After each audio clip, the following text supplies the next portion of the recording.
Today we're going to learn about water of crystallization and how to calculate how much water of crystallization there is within an ionic compound.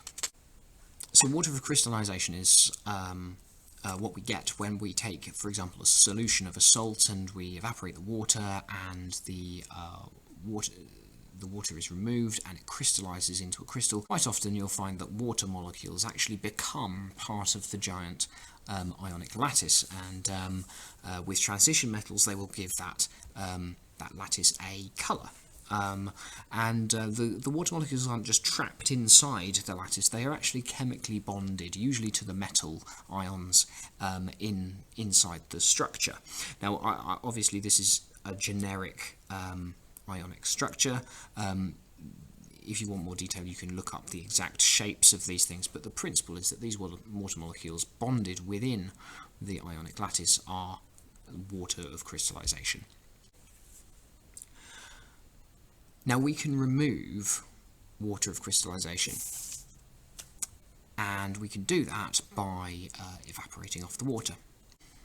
For example, in a high school experiment that you will have probably done, you will see that copper sulfate, which you can make with sulfuric acid and copper oxide, for example, you'll be able to make blue crystals, which are usually a sort of diamond shape.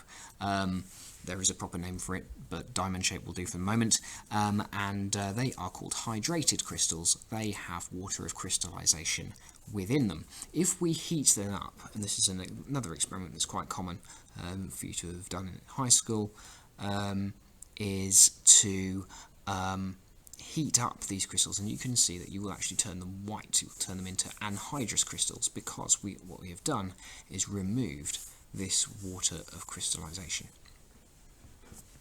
And so we turn something from a hydrated salt of copper sulfate to an anhydrous salt of copper sulfate. So let's take an example. If we start with hydrated tin chloride, and we know that it has, or we suspect it has, water of crystallization there, we can say that this is probably a hydrated tin chloride. So we will take that and put it in a crucible, heat it, and we'll break those chemical bonds within the ionic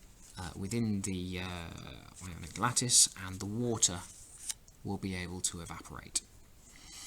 And we will end up with, at the end, anhydrous tin chloride.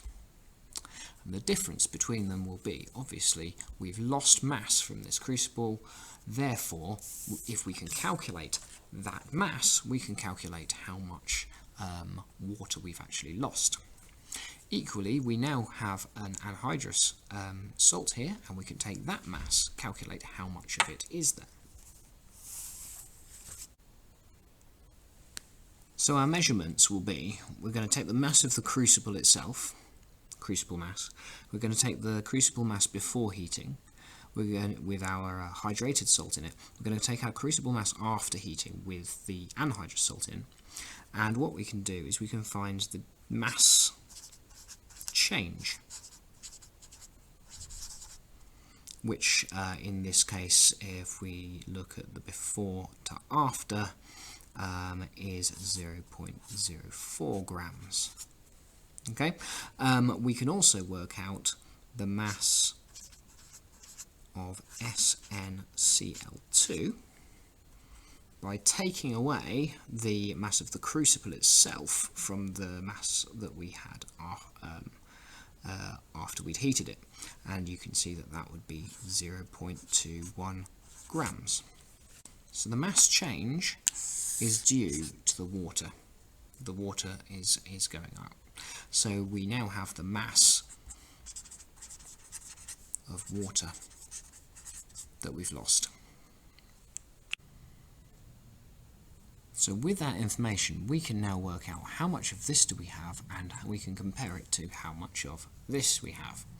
So we said we had 0.21 grams of tin chloride, anhydrous, and we can divide that by its relative mass, and its relative mass is 189.7, and that will give us the number of moles of tin chloride, which is 1.11 times 10 to the minus 3 moles.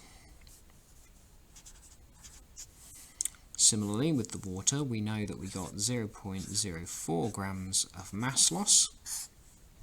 We know that water's relative mass is 18, and so our number of moles of water is, if we put that through our calculator, 2.22 times 10 to the minus 3 moles.